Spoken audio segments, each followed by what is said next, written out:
Hello students, इस video में study करेंगे chapter 4 measurement of national income, methods of calculating national income. First unit का ये last chapter है। अभी तक हमने स्टडी किए थे बेसिक कॉन्सेप्ट के बारे में, जिनकी हेल्प से हम फोर्थ चैप्टर में अब जा रहे हैं सॉल्व करने नेशनल इनकम की प्रॉब्लम्स को। इसमें हम देखेंगे कि अलग अलग ऐसी कौन कौन सी मेथड हैं जिससे हम नेशनल इनकम को कैलकुलेट करते हैं। तो आपने बहुत सारे कॉन्सेप्ट स्टडी कर लिए हैं, अब उन कॉन्सेप्ट को अप्लाई करने का टाइम आया है। अभी भी जब आप एक्चुअल में क्वेश्चन सॉल्व करेंगे और आपको फिर से डाउट आएगा तो फिर से आप वो प्रीवियस में जाके प्रीवियस वीडियोस देख सकते हैं और अपने जो कॉन्सेप्ट आपको फिर से रिवाइज करना है आप उनको कर सकते हैं, क्योंकि यहाँ में एक्चुअल में हम उसको अप्लाई करने वाले हैं। तो देखिए, there are 3 methods for calculating national income. One is product method, second is income method and third one is expenditure method. और ये 3 मेथड कहने के लिए 3 मेथड है, इनका आंसर जो आएगा वो सेम ही आता है। अगर एग्जाम में आपको किन्हीं 2 मेथड से क्वेश्चन पूछा जाता है, या तो प्रोडक्ट मेथड से और इनकम मेथड से दे देंगे, या इनकम और एक्सपेंडिचर मेथड से नेशनल इनकम को कैलकुलेट करने को बोलेंगे, तो आंसर सेम ही आएगा। तो 1 बाई 1 हम इनके सबके फॉर्मूले अलग अलग हैं और उनको कैलकुलेट करने का टेक्निक अलग अलग है। क्योंकि हमने पहले भी पढ़ा था कि सर्कुलर फ्लो ऑफ इनकम में जब हमने पढ़े थे फेजेस, तो उसमें भी फर्स्ट फेज जो था वो प्रोडक्शन का था, फिर इनकम जनरेशन का था, फिर एक्सपेंडिचर का था। और उसमें हमने ये भी देखा था कि सर्कुलर फ्लो ऑफ इनकम ये भी बताता है कि production equals to income, income equals to expenditure. अगर 100 करोड़ का प्रोडक्शन हुआ है तो 100 करोड़ की वैल्यू का इनकम भी जनरेट होगा, और अगर 100 करोड़ की वैल्यू का इनकम है तो एक्सपेंडिचर भी 100 करोड़ की वैल्यू का होता है। तो तीनों मेथड जो है वो एक ही आंसर इसलिए लाते हैं क्योंकि तीनों की वैल्यू सेम होती है। जितने का वैल्यू का प्रोडक्शन होता है वही इनकम, उतनी वैल्यू का इनकम डिस्ट्रीब्यूट होता है among the factors of production, और जितना उनके पास इनकम आती है वही वो लास्ट में एक्सपेंडिचर करते हैं। तो चलिए हम इस वीडियो में शुरू करते हैं। इस वीडियो में हम पहली मेथड से सॉल्व करेंगे, और अगर एक साथ में तीनों मेथड से सॉल्व करूंगा तो वीडियो बहुत बड़ा हो जाएगा। तो हम क्या करेंगे कि 1 मेथड को लेके एक एक वीडियो में उसको हम कवर करते चलेंगे। आइए स्टार्ट करते हैं प्रोडक्ट मेथड से। तो आइए हम पहली मेथड से कैलकुलेशन स्टार्ट करते हैं। तो कैलकुलेशन स्टार्ट करने के पहले उसके फॉर्मूले को देख लेते हैं। तीनों मेथड में अलग अलग फॉर्मूले हैं। इसको हम वैल्यू एडेड मेथड भी कहते हैं। कई बार क्वेश्चन आता है calculate national income using value added method. Product method तो हम कहते ही हैं, और इसको आउटपुट मेथड भी कहते हैं। तो इसमें हम करते क्या है कि पहले हम इसमें जीडीपी कैलकुलेट करेंगे इस मेथड से। तो जीडीपी क्या होती है कि गिवन इकोनॉमिक टेरिटरी या डोमेस्टिक टेरिटरी में जो भी गुड्स और सर्विसेज का production in a given time period होता है, एक साल के अंदर होता है, उसको हम कैलकुलेट करते हैं। तो जो भी हमको वैल्यू मिलती है मनी के टर्म में, उसको हम जीडीपी कहते हैं। तो इसमें हम कर क्या रहे हैं कि जो भी प्रोडक्शन होता है, तो पहले हम क्या करें, ग्रॉस वैल्यू आउटपुट हम कैलकुलेट करते हैं। इसमें एक्चुअली प्रोडक्ट मेथड में 2 फॉर्मूले हैं। एक फॉर्मूले से आपकी जीडीपी नहीं निकल रही है, इसमें 2 फॉर्मूले हैं। तो पहला फॉर्मूला है GVO at MP equals to price into output plus change in stocks. तो ये पहला फॉर्मूला है जिसमें हम जीवीओ कैलकुलेट करते हैं, gross value output at market price. तो जो भी आउटपुट हुआ है, जो भी प्रोडक्शन हुआ है, उसकी ग्रॉस वैल्यू निकालते हैं। मतलब इसमें हम डिप्रिसिएशन एडेड है, ग्रॉस वैल्यू निकालते हैं eight market price. Market price में रहता है, मतलब एनआईटी भी इसमें ऐड रहता है। तो इसमें हम क्या कर रहे हैं कि जो भी गुड्स और सर्विसेज प्रोड्यूस हुई हैं उनकी ग्रॉस वैल्यू निकालते हैं मार्केट प्राइस पे, और उसको निकालने का फॉर्मूला है price into output. Price into output को आप और क्या कह सकते हैं, आप इसको सेल्स भी कह सकते हैं, plus change in stock. Change in stock का फॉर्मूला होता है closing stock minus opening stock. ये सारे टर्म्स मैंने प्रीवियस वीडियोस में कवर किए हैं, आप चाहे तो उनको चेक कर सकते हैं। तो फिर से हम देखते हैं हमारा जो फॉर्मूला है प्रोडक्ट मेथड का जीडीपी कैलकुलेट करने का, वो है GVO at MP equals to price into output plus change in stocks. इसको हम और क्या कह सकते हैं, आप इसको ये फॉर्मूला लिख सकते हैं, या अगर सीधे सीधे टेबल में ये वैल्यू दी हुई तो आप इसको भी ले सकते हैं। प्राइस इनटू आउटपुट का मतलब सेल्स होता है। तो अगर सेल्स लिखा है तो आप डायरेक्ट सेल्स ले सकते हैं, और अगर सेल्स नहीं है, प्राइस दिया हुआ है और आउटपुट दिया है, तो आप उसको इनटू करके भी वो वैल्यू सेल्स के टर्म में आ जाएगी, उसको आप ले सकते हैं। तो इसको इस फॉर्मूले को हम और ये भी लिख सकते हैं GV at MP equals to sales plus change in stock. Sales में आपकी डोमेस्टिक सेल्स भी आएगी और जो एक्सपोर्ट होता है वो भी आएगा। तो अगर कई बार टेबल में डोमेस्टिक सेल्स है तो वो तो सेल्स में आएगी ही आएगी, और अगर एक्सपोर्ट लिखा हुआ है तो वो भी आएगा आपकी सेल्स में ही आएगा।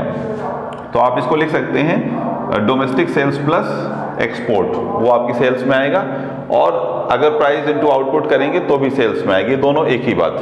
Plus change in stock. Change in stock अगर डायरेक्ट दिया हुआ है टेबल में बहुत अच्छी बात है, अगर नहीं दिया हुआ है तो आप क्या कर सकते हैं, आपको क्लोजिंग स्टॉक और ओपनिंग स्टॉक दिया होगा, तो closing stock minus opening stock आप करेंगे तो आपका चेंज इन स्टॉक निकल आएगा। तो ये हुआ पहला फॉर्मूला। और इस पहले फॉर्मूले के बाद जब हम दूसरा फॉर्मूला अप्लाई करते हैं तब एक्चुअल हमारी जीडीपी निकलेगी, जिसको हम और क्या कहते हैं, जीवी एट एमपी भी कहते हैं, gross value added at market price. कई बार वैल्यू एडेड के फॉर्मूले से पूछते हैं या आउटपुट मेथड के फॉर्मूले से पूछते हैं, तो आप इसको लिखते हैं GV gross value added at market price oblique, इसको हम कह सकते हैं जीडीपी एट मार्केट प्राइस। आप जीडीपी कहें या ग्रॉस वैल्यू एडेड कहें, एट एमपी मार्केट प्राइस में दोनों एक ही बात है। इसका फॉर्मूला क्या हुआ, ये वैल्यू आपने यहाँ निकाली, जीवी एट एमपी आपने निकाला। अब ये आपने निकाला क्यों था, ताकि इस वैल्यू को आप यहाँ पे यूज करके जीडीपी एट एमपी निकाल सकें। तो इसका फॉर्मूला है जीवी एट एमपी, ये जो वैल्यू आई इसको हमने यहाँ पे रख दिया, जीवी एट एमपी को यहाँ रखा, इसमें माइनस हमने किया इंटरमीडिएट कंजम्पशन। इंटरमीडिएट कंजम्पशन को हम क्या कहते हैं, आईसी कहते हैं। तो जब आगे हम इसको स्टडी करेंगे तो मैं इसको आईसी बोलूंगा, तो आप समझ जाएंगे कि आईसी का मतलब इंटरमीडिएट कंजम्पशन होता है। तो जब हम gross value output at market price, जो भी प्रोडक्शन हुआ गुड सर्विसेज का, उसको मार्केट प्राइस में उसकी वैल्यू हम लेके आते हैं, उसमें फिर हम माइनस करते हैं इंटरमीडिएट कंजम्पशन। ये क्यों करते हैं, क्योंकि यहाँ पे रॉ मटेरियल जो है, इंटरमीडिएट जो कंजम्पशन होता है जिसको हम रॉ मटेरियल भी कहते हैं, उसकी वैल्यू भी ऑलरेडी इंक्लूडेड है। तो अगर इसमें हम इंटरमीडिएट कंजम्पशन माइनस नहीं करेंगे तो क्या हो जाएगा, डबल काउंटिंग की प्रॉब्लम आएगी और ये हमारी वैल्यू ज़्यादा शो होती है, जो एक्चुअल में है नहीं। तो हमको क्या निकालना है, हमको अपना जीडीपी निकालना है। जीडीपी में आपको क्या करना है, रॉ मटेरियल को उसमें ये इंटरमीडिएट कंजम्पशन को माइनस करेंगे तभी आपका जीडीपी निकलेगी, क्योंकि ये क्या है, gross value output at market price में। ग्रॉस वैल्यू आउटपुट आपने मार्केट प्राइस में जो भी था आपने प्रोड्यूस हुआ, वो सब कुछ आपने इसमें इंक्लूड कर लिया, लेकिन आपने इसमें अभी तक इंटरमीडिएट कंजम्पशन को माइनस नहीं किया है। तो यहाँ पे हम इंटरमीडिएट कंजम्पशन को माइनस करते हैं, और अब इस वैल्यू को हम कह सकते हैं, जो भी वैल्यू आ रही है उसको हम कह सकते हैं जीडीपी एट मार्केट प्राइस या जीवी एट मार्केट प्राइस कह सकते हैं। तो आप देख सकते हैं यहाँ पे कि जब आप प्रोडक्ट मेथड से जीडीपी कैलकुलेट कर रहे हैं, डोमेस्टिक इनकम निकाल रहे हैं, तो आपको दो फॉर्मूले यूज करना है। पहला फॉर्मूला है जीवी एट एमपी के लिए है, price into output plus change in stock, आप ये फॉर्मूला यूज करें, या वैल्यू अगर इस तरह दी हुई है तो GVO at MP equals to sales plus change in stock लिख सकते हैं। इस फॉर्मूले से हमारी क्या वैल्यू निकली, जीवीओ एट एमपी की वैल्यू निकल रही है। जीवीओ एट एमपी की जब वैल्यू निकलती है तो उससे हम क्या निकालेंगे, जीडीपी एट एमपी और जीवी एट एमपी निकालेंगे। तो हम क्या करेंगे, उस वैल्यू को यहाँ पे रखेंगे जीवीओ एट एमपी, माइनस इसमें करेंगे इंटरमीडिएट कंजम्पशन और आईसी, तो ये हमारा निकल गया जीडीपी एट मार्केट प्राइस या जीवी एट मार्केट प्राइस। तो इस तरह से ये वैल्यू आपकी आ गई जीडीपी की। अब अगर क्वेश्चन में पूछा है उसने कहा है आपको कि आपको डोमेस्टिक प्रोडक्ट कैलकुलेट करना है, तो डोमेस्टिक प्रोडक्ट कैलकुलेट करने के बोल रहा है, ये डोमेस्टिक इनकम कैलकुलेट करने की बात कर रहा है, तो फिर वो आपसे क्या पूछ रहा है, एनडीपी एट एफसी पूछ रहा है, net domestic product at factor cost पूछ रहा है, या इसको हम और क्या कह सकते हैं, net value added at factor cost. NV at FC कहें या एनडीपी एट एफसी कहें, दोनों का एक ही मतलब होता है। तो अब हमको क्या निकालना है, एनडीपी एट एफसी। तो हम क्या करेंगे, ये जो भी हमारी वैल्यू आई है जीडीपी एट एमपी, आप इसको लिखें, ये इसको जीवी एट एमपी लिखें एक ही बात। तो जीवी at MP oblique GDP at MP, minus हम क्या कर देंगे, ग्रॉस है तो ग्रॉस को हम क्या नेट में कन्वर्ट करना है, तो हम इसमें डिप्रिसिएशन माइनस कर रहे हैं, और फिर हमको क्या करना है, ये मार्केट प्राइस में है, इसको फैक्टर कॉस्ट में कन्वर्ट करना है, तो इसमें क्या है, एनआईटी है, तो एनआईटी को हम माइनस कर दे रहे हैं, एनआईटी नेट इनडायरेक्ट टैक्स को माइनस करते हैं। इनडायरेक्ट टैक्स माइनस सब्सिडी, इसका फॉर्मूला मैंने आपको पहले बताया, इनडायरेक्ट टैक्स माइनस सब्सिडी करेंगे तो हमारा एनआईटी निकलेगा। तो एनआईटी को जब हम मार्केट प्राइस में माइनस करते हैं तो ये फैक्टर कॉस्ट बन जाता है, और ग्रॉस में जब हम डिप्रिसिएशन माइनस करते हैं तो ये बन जाता है नेट। तो इस तरह से ये निकल आता है हमारा net domestic product at factor cost या net value added at factor cost. तो ये होता है कैलकुलेशन ऑफ डोमेस्टिक इनकम। लेकिन यहां पे एक बात ध्यान रखनी, जब वो आपको डोमेस्टिक इनकम कैलकुलेट करने को कहे तभी आपको ये फॉर्मूला यूज करना है, तभी आपको उसको वैल्यू एनडीपी एट एफसी में देना है। अगर वो पूछ रहा है आपको जीडीपी एट एमपी बताइए, तो आपको फिर जीडीपी एट एमपी में आपका आंसर इसी फॉर्मूले से आ जाएगा। आगे हम अभी क्वेश्चन करेंगे तो उसमें मैं आपको और अभी उसको एक्सप्लेन करने वाला हूं। और अगर वो आपको बोल रहा है कैलकुलेट नेशनल इनकम कैलकुलेट करो, तो मैंने आपको पहले भी बताया था नेशनल इनकम कैलकुलेट करने का मतलब वो आपसे पूछ रहा है NNP at FC, net national product at factor cost. तो जब भी नेशनल प्रोडक्ट पूछे या डोमेस्टिक प्रोडक्ट पूछे और कुछ नहीं बोल रहा है वो क्वेश्चन में, तो आपको पता होना चाहिए कि या तो वो डोमेस्टिक में एनडीपी एट एफसी पूछ रहा है, और जब नेशनल प्रोडक्ट की बात हो रही तो एनएनपी एट एफसी पूछ रहा है आपसे। एनएनपी एट एफसी कैलकुलेट करने के लिए आपको क्या करना पड़ेगा, ये वैल्यू आपको मिल गई है, आपने ऑलरेडी कैलकुलेट कर ली है, तो फिर NDP at FC plus net factor income from abroad. Net factor income from abroad यही डिफरेंस है डोमेस्टिक प्रोडक्ट और नेशनल प्रोडक्ट में। तो जब आपके पास net domestic product at factor cost है, तो जैसे ही आप इसमें net factor income from abroad को प्लस कर देते हैं, ऐड कर देते हैं, तो आपका निकल आता है net national product at factor cost. तो ये दो आपके फॉर्मूले और हो गए। तो बेसिक जो फॉर्मूला अभी आपको पता होना है वो होना है ये दो फॉर्मूले। ये एक्चुअल में है एक ही फॉर्मूला, लेकिन इसको दो स्टेप में हम करते हैं, इसलिए इसको दो फॉर्मूले की तरह मैं आपको बता रहा हूं, क्योंकि पहले आपको जीवी एट एमपी कैलकुलेट करना है और उसी के बेस में आपको आगे जीवी एट एमपी कैलकुलेट करना है। जीवी एट एमपी जब निकल आया, जीडीपी एट एमपी निकल आई, अब आप इस वैल्यू को किसी भी टर्म में कैलकुलेट कर सकते हैं। अगर वो आपसे डोमेस्टिक इनकम पूछ रहा है तो आप उसमें कन्वर्ट कर सकते हैं, अगर आपसे नेशनल प्रोडक्ट पूछ रहा है या नेशनल इनकम पूछ रहा है तो उसमें कन्वर्ट कर सकते हैं। लेकिन मेन अपना काम क्या है, ये दो फॉर्मूले हमको समझ में आने चाहिए कि एक्चुअल में वो पूछ क्या रहा है। जीवीओ एट एमपी निकालना है, प्रोडक्ट मेथड से अगर आपको करना है तो जीवीओ एट एमपी निकालोगे और उसके बाद आप जीवी एट एमपी निकालोगे। जीवी एट एमपी का मतलब जीडीपी भी हो, मतलब आपके यहाँ पे जीडीपी एट मार्केट प्राइस की वैल्यू आ जाएगी। चलिए इसको एक क्वेश्चन करके हम और समझते हैं। आइए अभी एक क्वेश्चन सॉल्व करते हैं प्रोडक्ट मेथड से। क्वेश्चन ये देखिए, ये पर्टिकुलर से यहाँ पे आपके आइटम्स हैं और यहाँ पे उसकी वैल्यू लिखी हुई है रुपीज इन लैक्स में। तो क्वेश्चन क्या है देखते हैं, find out net value added at factor cost. देखिए वैल्यू एडेड नहीं निकालना है हमको, नेट वैल्यू एडेड निकालना है। नेट वैल्यू एडेड निकालना है और वो भी एट फैक्टर कॉस्ट, मतलब हमको निकालना है net value added at factor cost. इसको हम और क्या कह सकते हैं, इसको हम कह सकते हैं NDP, net domestic product at factor cost. तो आपको net value added at factor cost निकालना है, जिसको हम एनडीपी एट एफसी भी कहते हैं। तो पहले तो आपको निकालना पड़ेगा जीडीपी, ये जीवीए एट एफसी निकालना है, gross value added at factor cost. तो हमने देखा था प्रोडक्ट मेथड से जब हम जीडीपी निकालते हैं तो उसके दो फॉर्मूले हैं। पहला फॉर्मूला था GVO at MP equals to sales plus change in stocks. तो ये पहला फॉर्मूला है जीवीओ एट एमपी निकालने का, sales plus change in stock. अब आइए देखते हैं टेबल में सेल्स क्या है। तो देखिए सेल्स डायरेक्टली दी हुई है, थर्ड पॉइंट है सेल्स विच इज 20 लाख। तो सेल्स की वैल्यू को हम एज इट इज यहाँ पे ले लेते हैं 20 lakhs plus change in stocks देखते हैं। तो देखिए यहाँ पे तो चेंज इन स्टॉक आपको है नहीं, यहाँ भी नहीं है, ये है। इसको आप देखिए यहाँ पे चेंज इन स्टॉक नहीं लिखा हुआ, यहाँ पे लिखा unsold output during a year. जो हम चेंज इन स्टॉक निकालते हैं उसका फॉर्मूला मैंने आपको बताया था closing stock minus opening stock, कि क्लोजिंग स्टॉक और ओपनिंग स्टॉक का जो डिफरेंस है वही होता है आपका चेंज इन स्टॉक। और इसको हम अदर वर्ड में अनसोल्ड आउटपुट भी कह सकते हैं। ऐसा आउटपुट जो सोल्ड नहीं हुआ है तो वो भी आपके स्टॉक का ही हिस्सा होता है। तो unsold output producing during a year which is 2 lakh. तो इसको हम ले सकते हैं अपना चेंज इन स्टॉक, ये हुआ 2। तो इस तरह से 20 plus 2 equals to 22 lakh rupees जो है 22 लाख आपका आया जीवीओ एट एमपी। अब हमको दूसरा फॉर्मूला अप्लाई करना है which is GVA at MP equals to GVO at MP minus क्या करना था हमको, ये तो पूरी वैल्यू होगी, लेकिन हमको इसमें से माइनस करना पड़ेगा इंटरमीडिएट कंजम्पशन, नहीं तो डबल काउंटिंग हो जाएगी। तो हम माइनस करेंगे इसमें से आईसी, आईसी मतलब इंटरमीडिएट कंजम्पशन। तो चलिए जीवीओ एट एमपी की वैल्यू लिख लेते हैं पहले। यहाँ पे जीवीओ एट एमपी की वैल्यू कितनी आई है, 22 लाख आई। तो 22 लाख हो गया, यहाँ पे माइनस करना है आईसी, आईसी मतलब इंटरमीडिएट कंजम्पशन। इंटरमीडिएट कंजम्पशन का मतलब हुआ एक तरह से रॉ मटेरियल कंजम्पशन, जो प्रोडक्शन की प्रोसेस के साथ एग्जॉस्ट हो जाता है।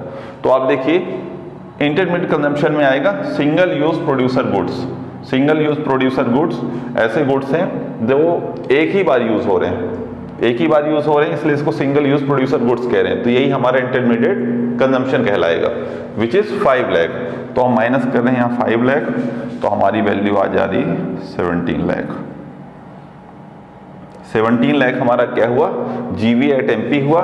इसको आप जीवी एट एमपी कहिए, जीवी एट एमपी भी कह सकते हैं, और आप इसको जीडीपी एट एमपी भी कह सकते हैं। इसकी वैल्यू है 17 लाख। निकालना क्या है हमको, निकालना है हमको नेट वैल्यू एडेड।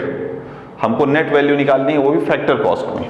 तो नेट वैल्यू निकालने का फॉर्मूला फिर से हो जाएगा, net value added at factor cost oblique NDP at factor cost. इसको निकालने का फॉर्मूला हो जाएगा। तो हमारे पास इसको निकालने का फॉर्मूला अलग से नहीं दिया हुआ है, फॉर्मूला बस ये दो जीडीपी निकालने का फॉर्मूला है, जिसको हम दो फॉर्मूले की मदद से हमने ये जीवी एट एमपी, ये जीडीपी एट एमपी निकाला।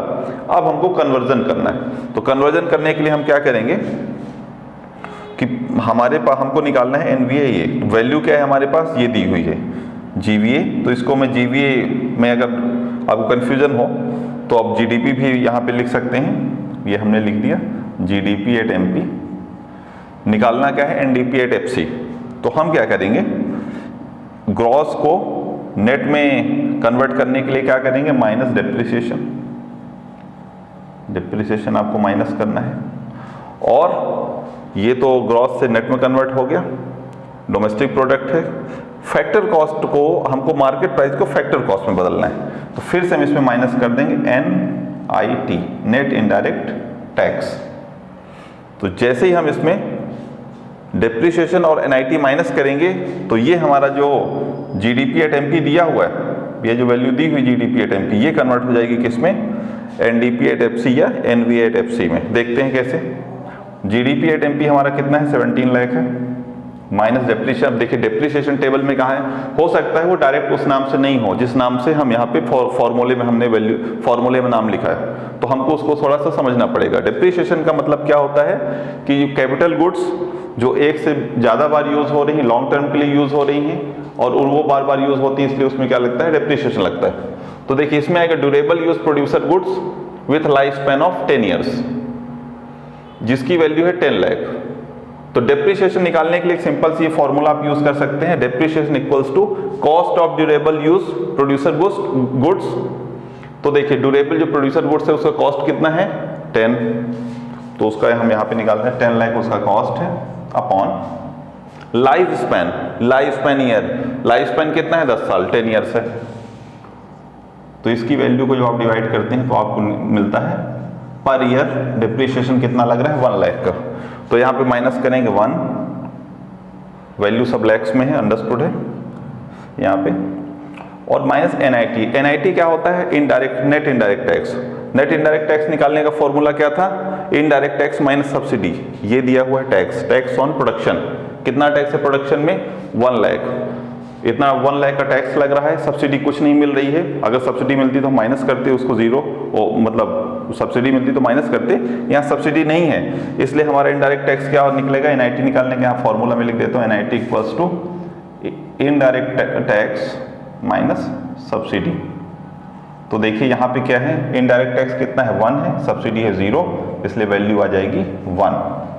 तो ये हमारा हुआ NIT। NIT को फिर से हम कर देंगे -1। तो हमारी वैल्यू कितनी आ गई, ₹15 लाख। ₹15 लाख हमारा क्या हुआ, NVA at FC, NDP at FC इसको हम कह सकते हैं। ये हुआ हमारा आंसर। तो ये हमने निकाला क्या, net value added at factor cost. ये हुआ पहला क्वेश्चन। नेक्स्ट वीडियो में हम दूसरा क्वेश्चन करेंगे। इस वीडियो के लिए इतना ही। Thank you.